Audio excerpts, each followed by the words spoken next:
We've got new Raw Tag Team Champions. Sasha Banks gives us nothing. And WWE is taking the King of the Ring tournament seriously. Your full Raw review starts right now.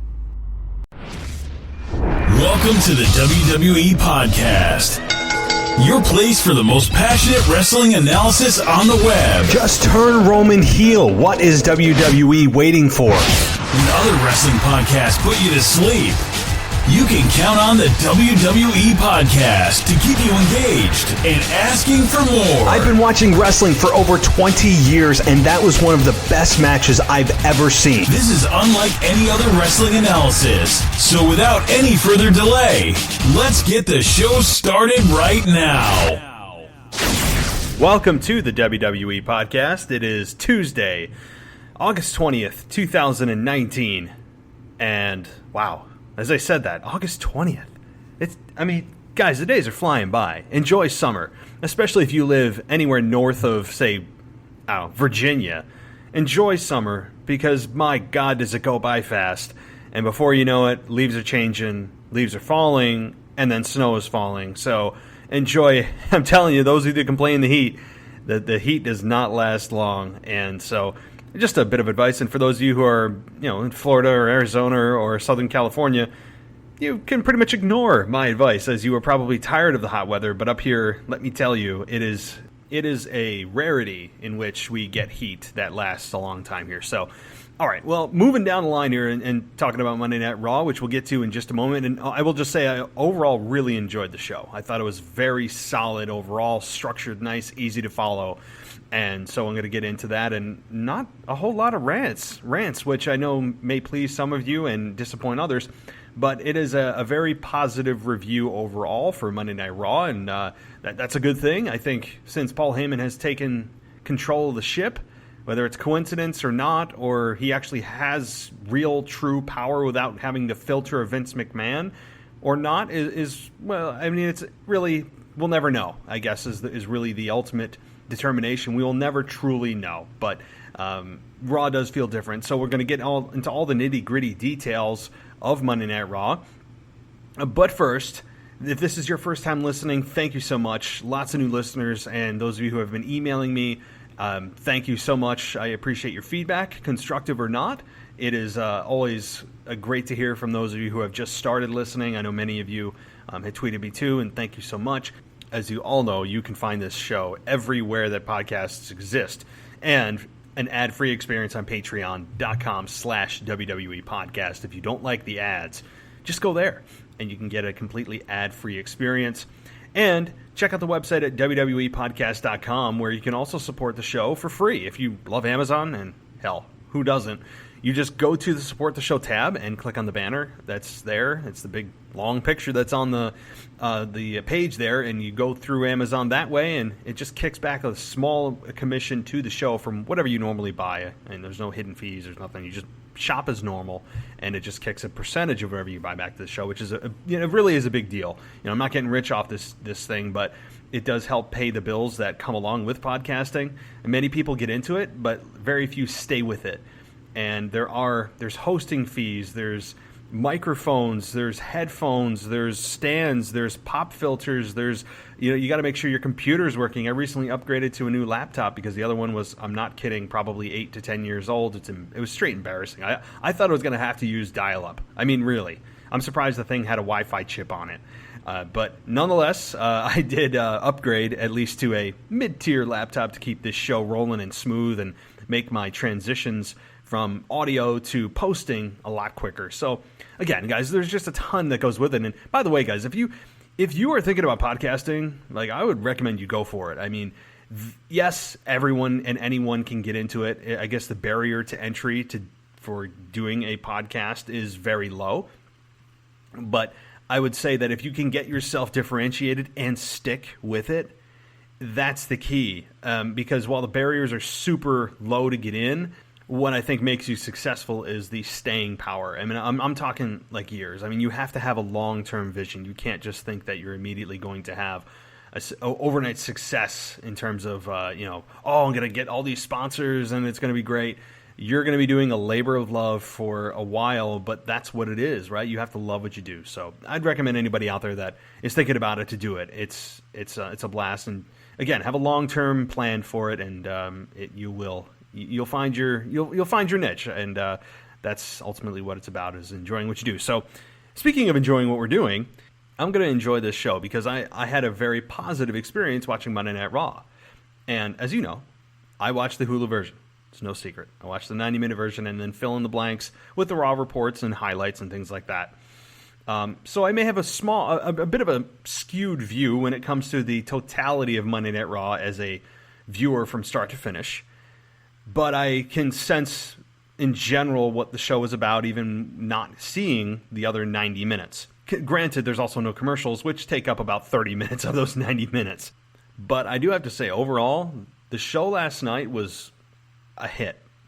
And that's saying something, not just because it was a good show, but because of the consistency of the good shows that have been going on since a little even before SummerSlam. SummerSlam I enjoyed the Monday Night Raw after, SmackDown after, and now here we are, a week removed from SummerSlam, moving towards Clash of Champions, and that will take place in mid-September. We've got some time between now and then, and the writers got time between now and then, and this is typically where you would see, back in the, quote, old Monday Night Raw production, spinning their wheels, or storylines going here and there, no congruity, storyline plot holes, things like that. And again, that may still happen, and it very well could happen and probably will happen. But the consistency of the shows is what I'm looking for. Consistent quality. Just plain old good storytelling. No gaps in storytelling. Reward viewers for paying attention to details and storylines. Don't make the viewer think too hard, but at the same time, don't make them feel stupid. It's fairly straightforward for what wrestling fans are looking for. I'm not saying that wrestling fans are stupid or have low IQs. That's not what I'm saying. But in any form of entertainment, we are all looking to be entertained without having to think too much. Let's be straight. It's all about, and you've heard this phrase before, as I believe Jim Ross is the one who is popping in my head, at least when I say this, so I'll quote Jim Ross when I say this. Don't tell me how to make the watch, just tell me the time. That's what we're looking for. And I think that's what we've gotten from Monday Night Raw. So let's just get into the details. So Raw opened with Roman Reigns versus Dolph Ziggler, and before the bell, Ziggler gets on the mic and says he wants to say something face-to-face to Roman, and that Ziggler says he's glad Reigns is okay after everything that's happened to him, and he means it, but Ziggler takes issue with Reigns getting attention for it. Says that bad things almost happened to Reigns, but he has no idea what it was like for Ziggler to be speared by Goldberg 3 times, and Ziggler complains about Shawn Michaels, and The Miz messing with him too. So this ultimately leads to Ziggler getting in the ring and hitting a quick super kick, just as he did with Goldberg at SummerSlam, and Reigns sold it pretty damn good. I got to give credit to Reigns, who sold that super kick like a super kick should be sold. It's a knockout shot. It's a finish, not a transition Uso move. It's a finish. And Ziggler and Reigns played that well. Ziggler does the kick almost as good as Shawn Michaels did. Ziggler is ultra talented. We've just all been conditioned to believe he's never, ever, ever, ever going to win a big match. So we ultimately get Roman, who finally gets back to his feet. The referee asks if he's okay. They start the match. And, of course, we know that it's going to end with Roman Reigns going on top, right? I mean, and he does. Roman Reigns wins. However, Roman Reigns, he's really showing over the last couple of weeks. And again, I understand that you have to have a partner in crime to do the tango, right? It takes 2 to tango, and I understand that. And Ziggler is one of the best at making anybody look like $1 million. That's just what Ziggler does, and does it better than anybody. And yes, last week on SmackDown, Buddy Murphy, of course, an ultra-talented guy, but Roman Reigns has to hold up his end, and he's done a brilliant job over the list last week. Does this mean I'm going to cheer for Roman Reigns at a live event? The answer is hell no, because I just severely dislike the babyface Roman Reigns character. But that doesn't mean he's not ultra-talented. And So, again, credit goes to Reigns, but Ziggler loses this match, as we all expected. Reigns cuts him in half with a spear. Seems to be the order of the day for Ziggler over the last week. And that was really it. I mean, Ziggler is on a downward spiral, but not in the way that you're being buried to, in other words, you're not being buried by creative that, like, as if you're going to be pushed down the card. He's losing matches, yet moving up the card. It's a very strange dynamic with Ziggler. It's almost as if he's doing his best work, but on a losing streak.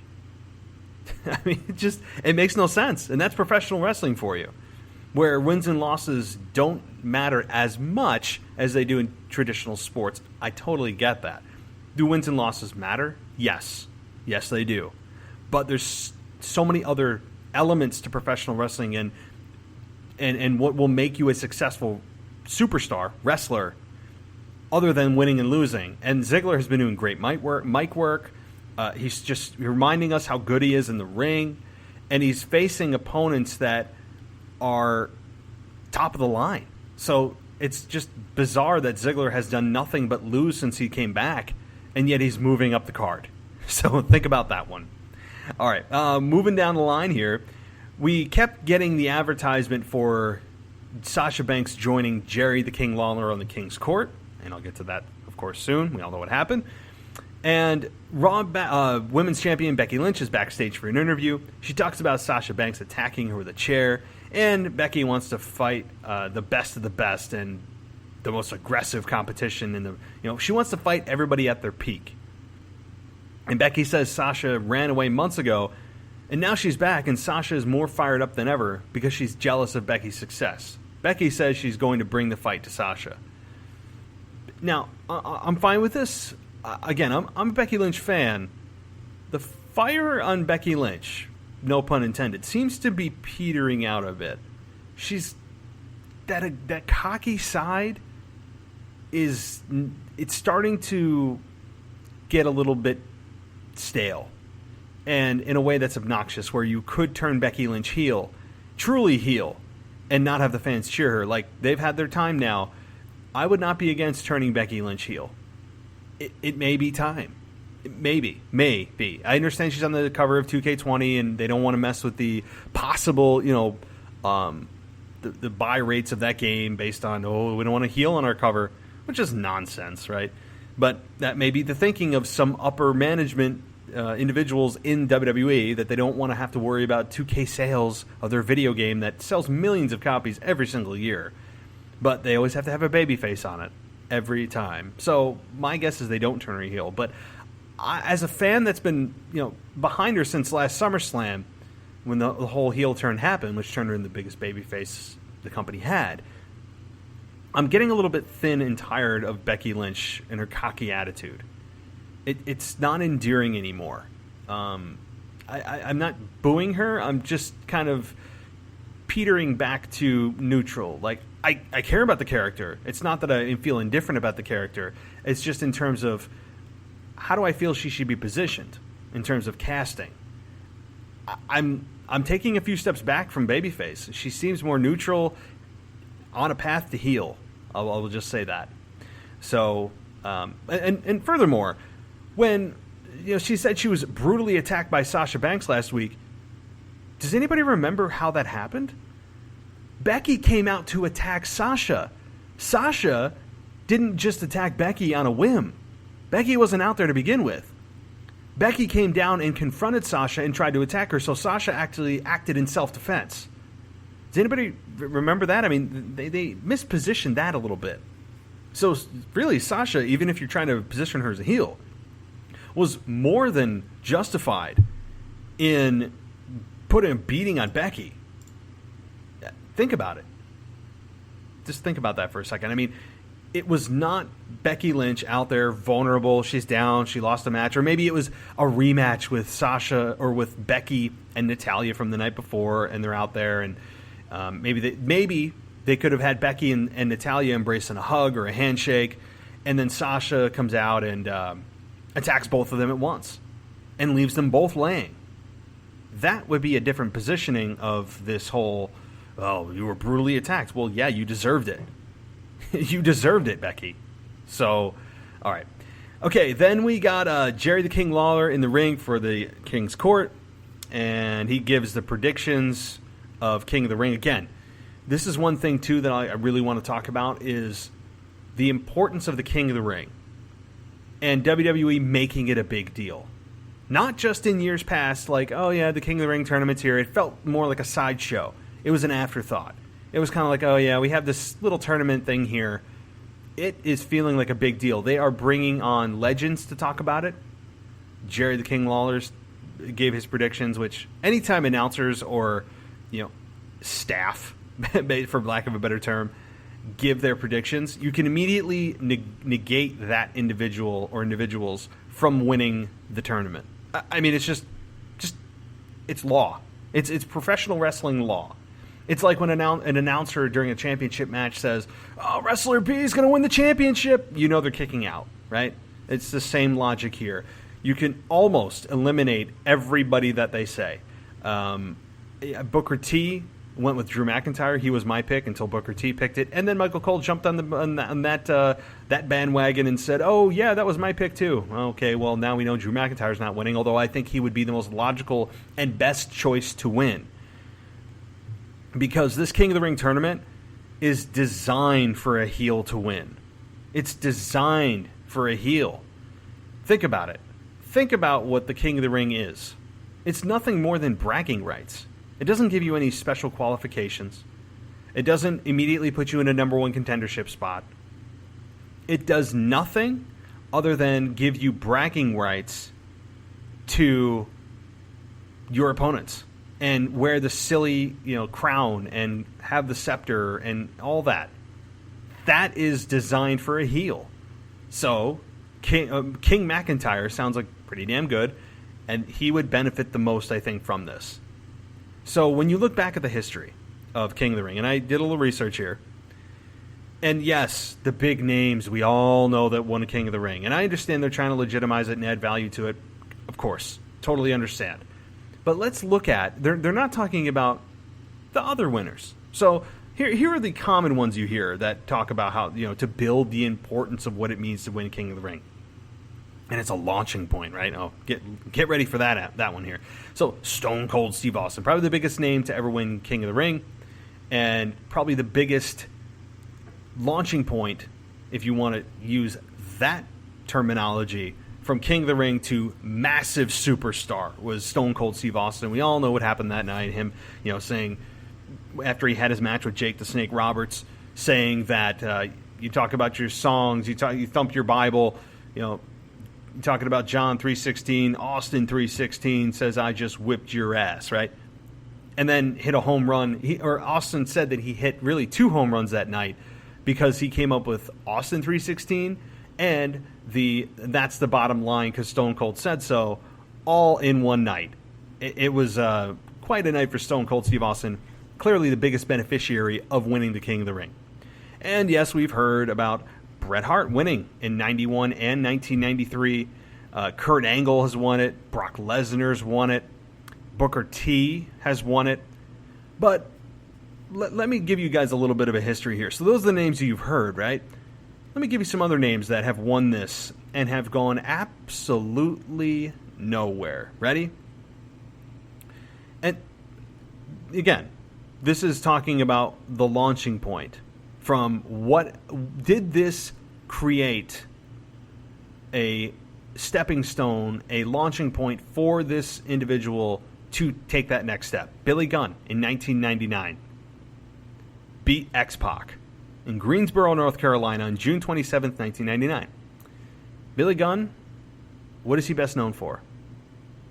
Is he best known for what? DX, right? Maybe even the Outlaws, New Age Outlaws, or Chuck and Billy. Y'all remember that? Chuck and Billy, the supposedly gay tag team with Chuck Palumbo, right? Oh, that was a hot minute. Remember that? Mr. Ass. Did he go to that next level? The answer is no. Edge in 2001. I would argue yes.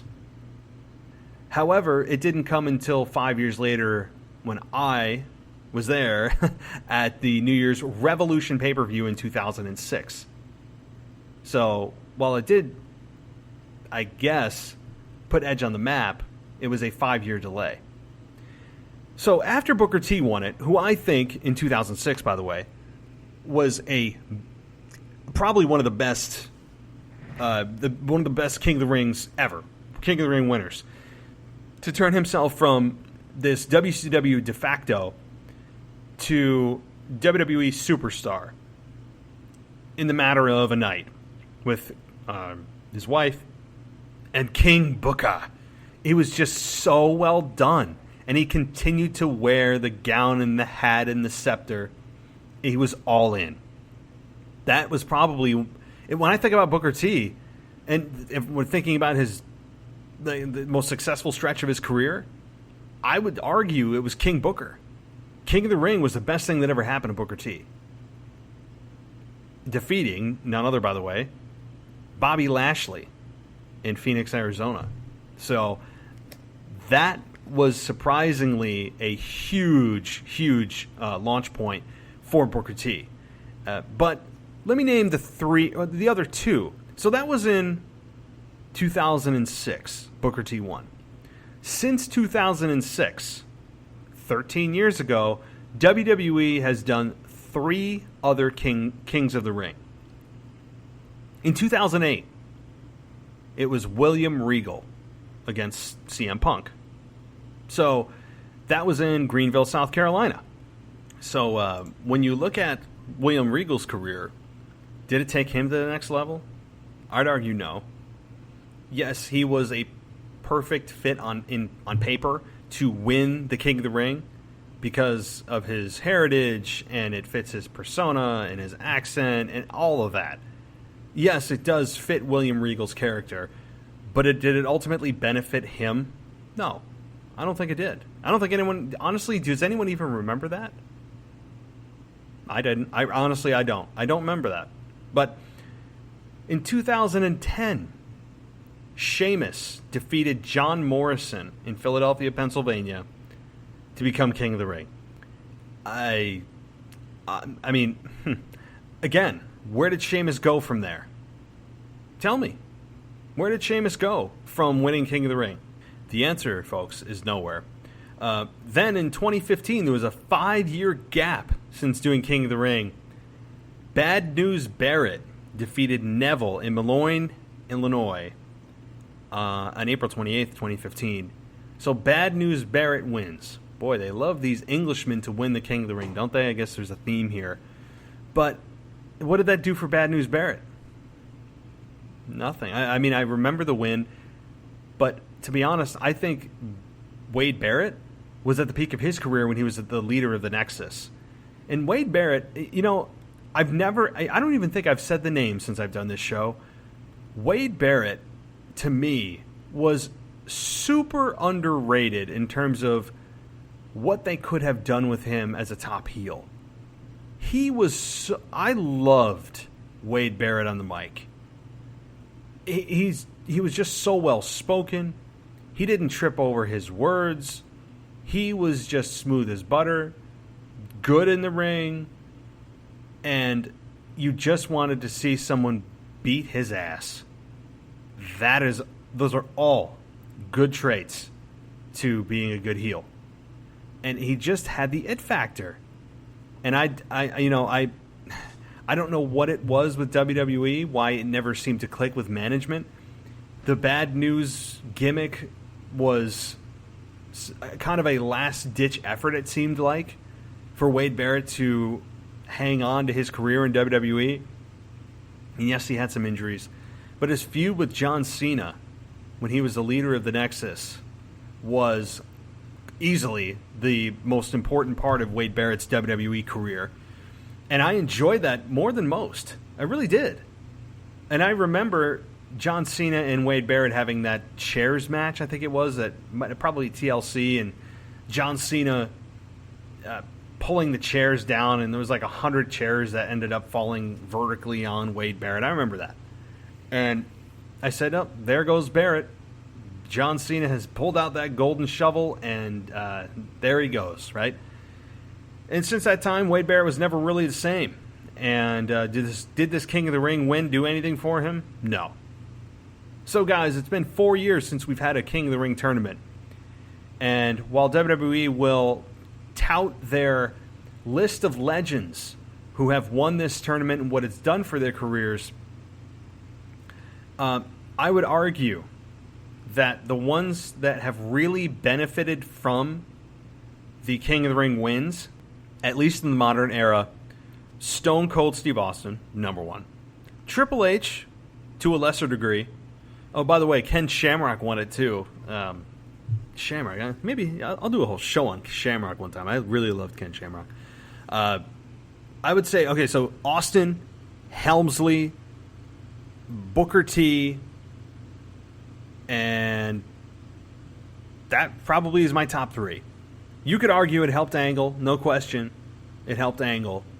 But when you think about what made Kurt Angle, it wasn't him winning the King of the Ring tournament. That you don't look at that as a turning point in his career. You just look at that as, oh yeah, he won that, right? You look at Kurt Angle and you say, what made his career was his just masterful execution in the ring. Kurt Angle was just unbelievably skilled in the ring, and as it's well documented as too, is that he picked it up quicker than anybody has in the history of transitioning from any type of sport to professional wrestling. So again, I'm talking about who benefited the most from this single win, and I would say Triple H, Austin, and Booker T. That's it. That's it, folks. Yes, Brock Lesnar's on the list. Yes, Edge is on the list.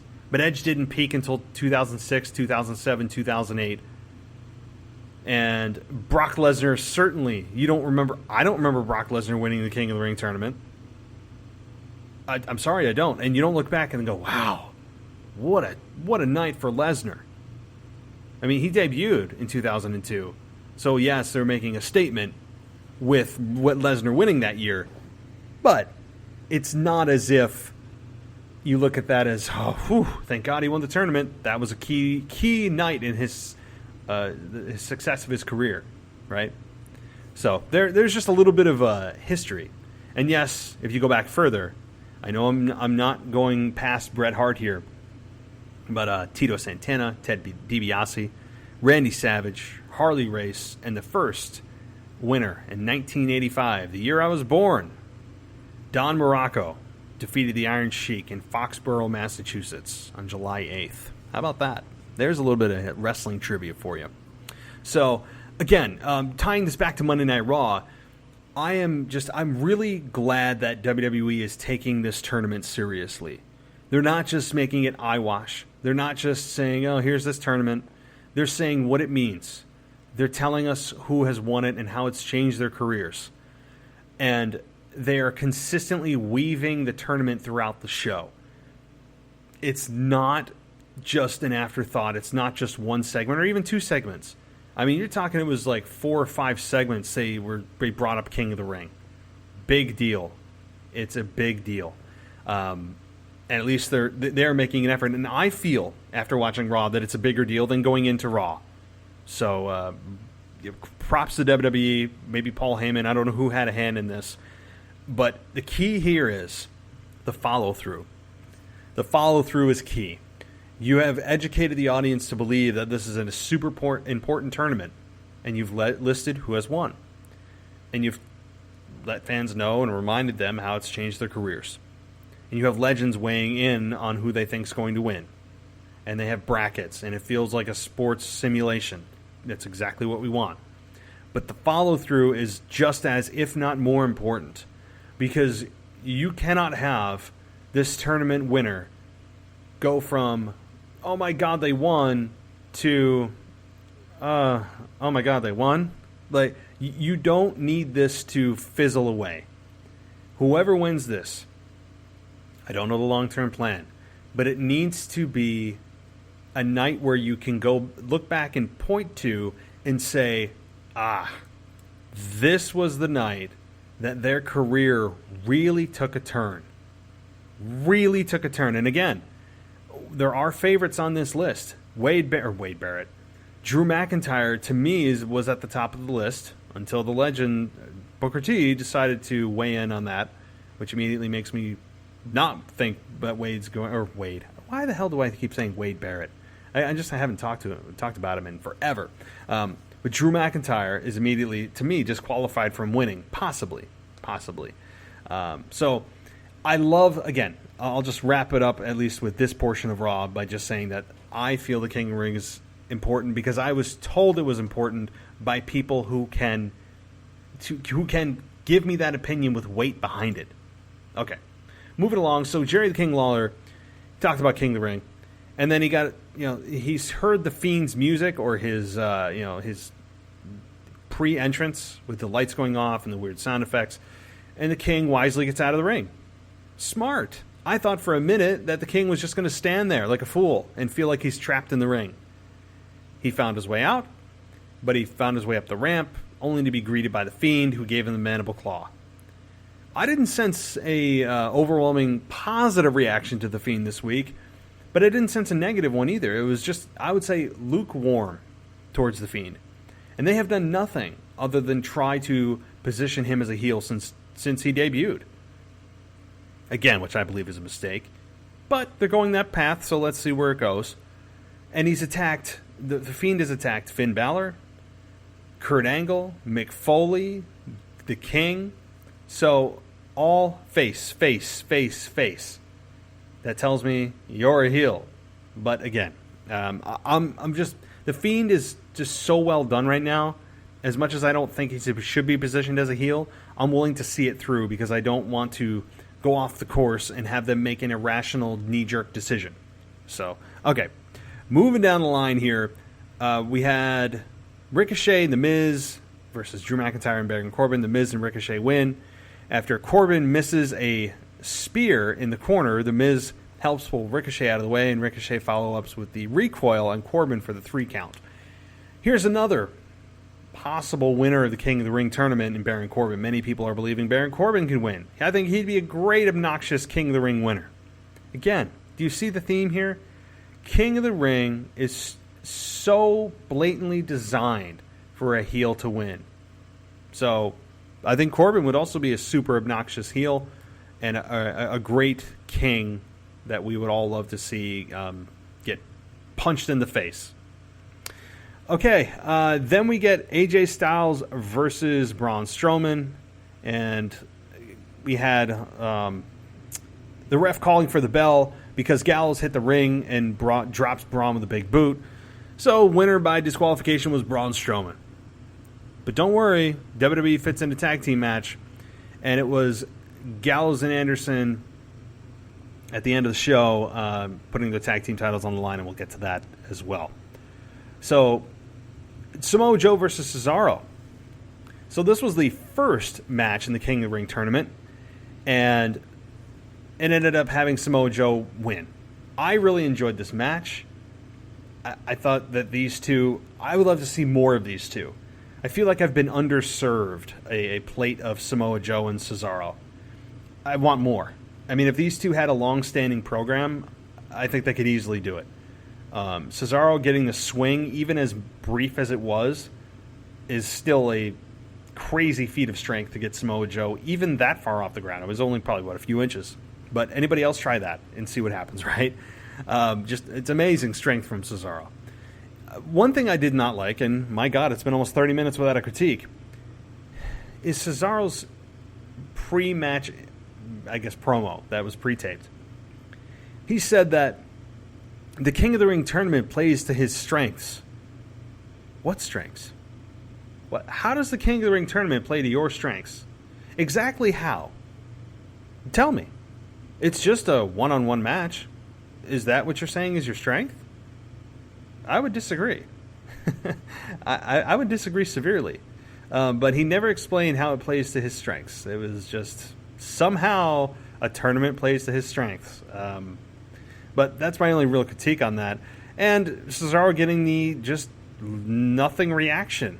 It's just crazy. Cesaro's one of those guys that just doesn't have a true presence with his entrance, doesn't have a clear finger on exactly who and what Cesaro is, in terms of the sports entertainment-y promo / character gimmick deal, he's still finding his way when it comes to that.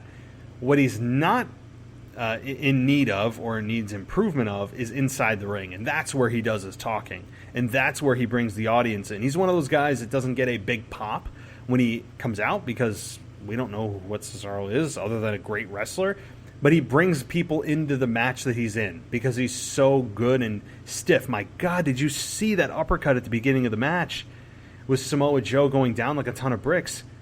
Can't fake that.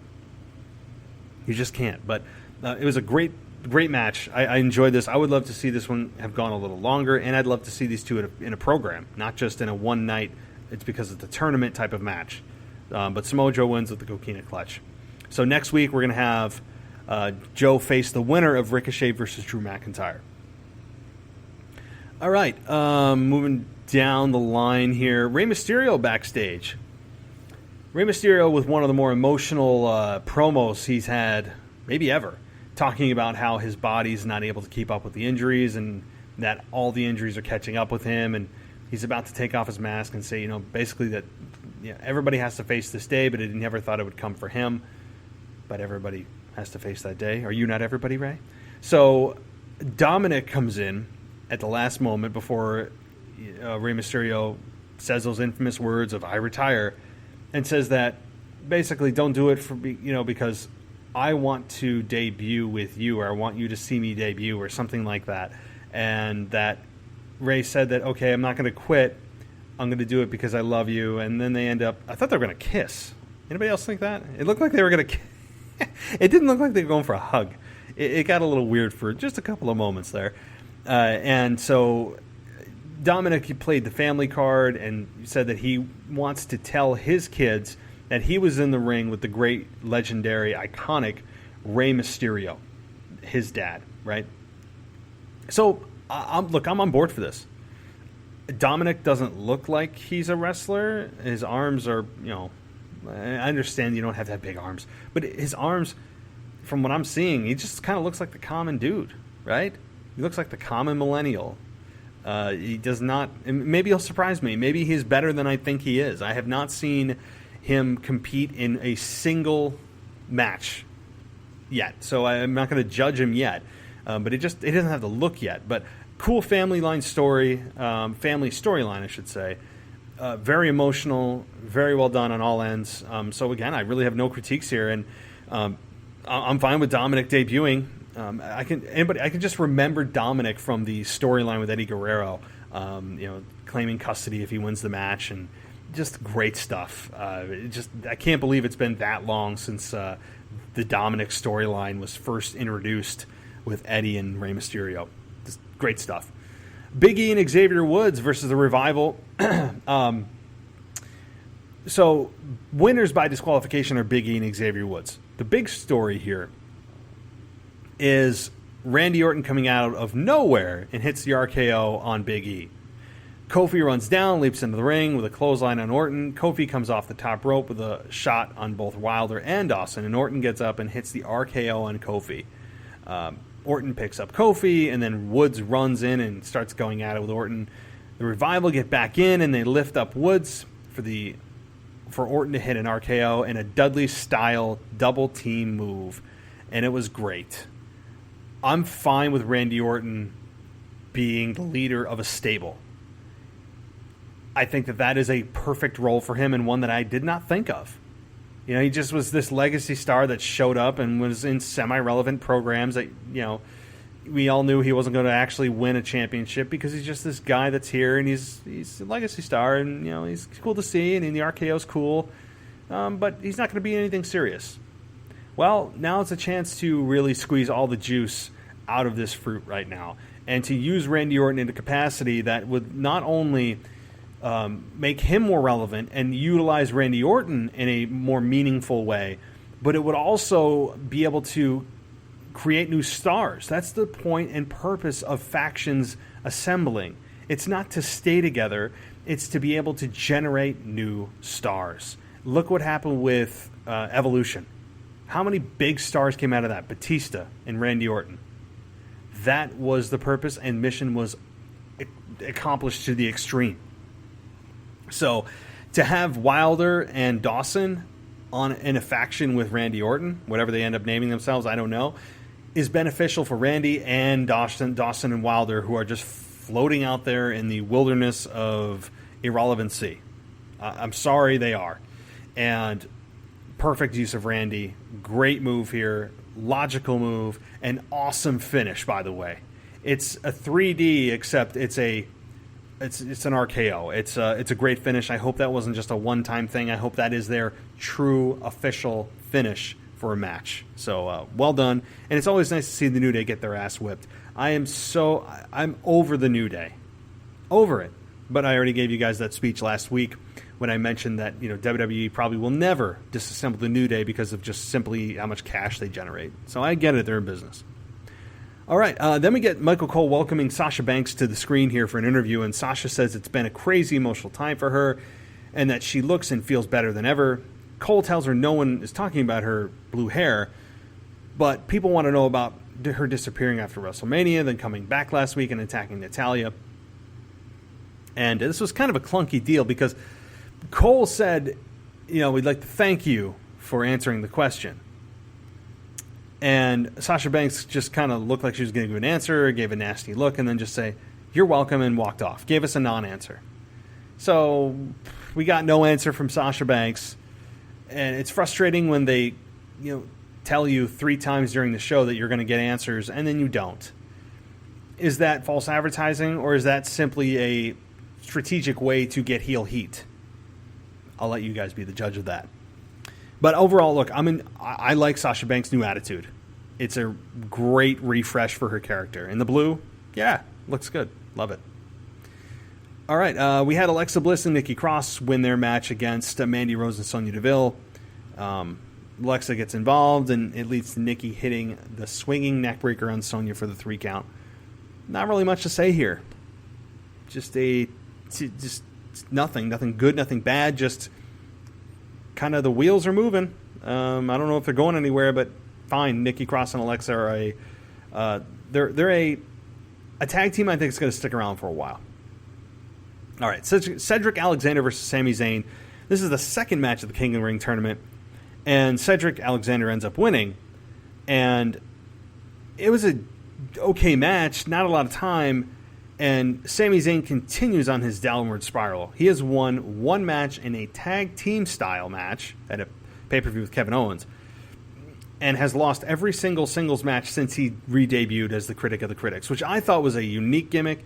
It was entertaining. It was something I look forward to every week. But ever since he said those infamous 3 letters of AEW, we have seen his career go, well, his win-loss record go through the toilet, and he has been on TV less on top of it. But, okay. So, we had, after that, Luke Gallows and... No, I'm sorry. Natalya is on the big screen again, and Natalya says she was already having an emotional week and didn't expect her former friend Sasha Banks to ambush her. Sasha then comes out of nowhere and attacks Natalya again and beats her down and talks trash to her before leaving. Again, great stuff by Sasha. She didn't tell us anything, but she showed us something else. And that is a nasty, mean streak. Kind of an evil, mean streak. And I love it. I love it. So it's going to be interesting to see. I was very curious and disappointed that Sasha didn't come out because I was very, very interested to hear the crowd reaction for Sasha Banks, to see if she got a Becky type of reaction when they tried to turn her heel. But we shall see. So Luke Gallows and Carl Anderson in the main event here versus Seth Rollins and Braun Strowman for the Raw Tag Team titles. Overall, a solid match. I don't really have a ton to say about the match itself. They're all professionals in here. Braun Strowman gets the hot tag. Unceremoniously gives Carl Anderson his running power slam. And then Seth hits the stomp on AJ, who was trying to interfere on the OC's behalf. And the new Raw Tag Team champions are Braun Strowman and Seth Rollins. Bet you didn't see that one coming. Yeah, I didn't either. But the bigger story here is not just them winning the belts, but Braun Strowman continuously eyeing the Universal Championship. And that, to me, is what is on Seth's horizon. I understand it's Clash of Champions, which means that it's going to be champion versus champion. So it's Seth Rollins versus AJ Styles, and then more likely a Braun Strowman versus Seth Rollins matchup for the Universal Championship at the following pay-per-view. So, I mean, that's my guess. But they are clearly foreshadowing Braun Strowman being in the Universal title picture. There's no question about that. I mean, again, tell me what time it is. Don't tell me how to make the watch. But overall, look, good. Very, very solid Raw. I enjoyed it. I enjoyed Raw. I don't know. What did you guys think about Raw? Let me know. Maybe I'm just was in a good mood watching it. And sometimes your mood affects how you perceive the product. I mean, I thought I was in a good/neutral mood when I watched it. So I don't know if there's any bias there. But let me know what you guys thought at the Real WWE Podcast on Twitter. Or you can shoot me an email at realwwepodcast@gmail.com if you prefer the email way. Just curious, though. Maybe I am alone in this boat that I thought Raw overall was a B to B plus range. I wouldn't put it in the A range because that's difficult to do. But I would say B, B plus. Good to very good. Just a very good pro wrestling show because it was very pro wrestling heavy. They told their stories in the ring, and that's how it should be. So I was just happy with the progression of storylines and just the overall conciseness and simplicity of the show. I really did. I enjoyed it. So, all right. Well, guys, that is my Raw review for the Monday Night Raw that aired yesterday on August 19th. And today, obviously, being the 20th, is your Raw review show. Tomorrow, I will be reviewing SmackDown Live, which I'm sure will not have any lack of substance to talk about, given that Daniel Bryan has said he's going to reveal who the attacker of Roman Reigns is. Rumors are circulating that it's Daniel Bryan. It still could be Rowan. What if it's Luke Harper? Rumors are flying everywhere. I would hope it's Daniel Bryan because I think that that's the most bang for your buck in terms of match quality, length of a program. It just makes sense that it is Daniel Bryan. And maybe the accomplices, Luke Harper and Rowan, that's fine. They were the accomplices that assisted Daniel Bryan, and that's totally fine. But I just hope it is Daniel Bryan. To me, I mean, they've been building to this. It should be Bryan, and they will have, I think, a hell of a program. And I'm looking forward to that. And the King of the Ring tournament continues also on SmackDown Live, which is actually just ending as I speak. It is 10:10 at night. So SmackDown Live has just ended, so I have no idea what happened, but I will know tomorrow.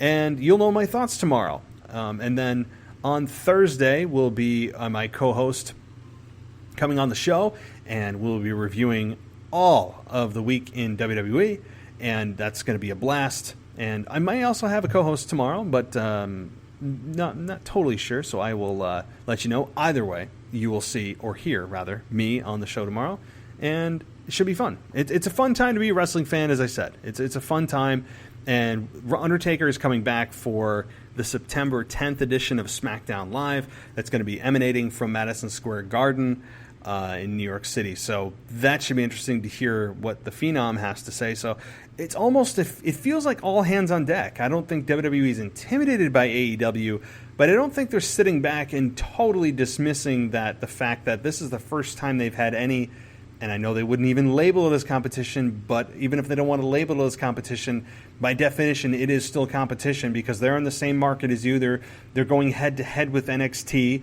the same night that you're airing the product. So, yeah, it's still competition, even if your ego will say that it's not. But that's the first that they've had since 2001. So in 18 years, they have not had true competition, and this is the first time. So it's going to be an all-hands-on-deck situation on both ends. It's, you know what? Who are the real winners here are? The fans.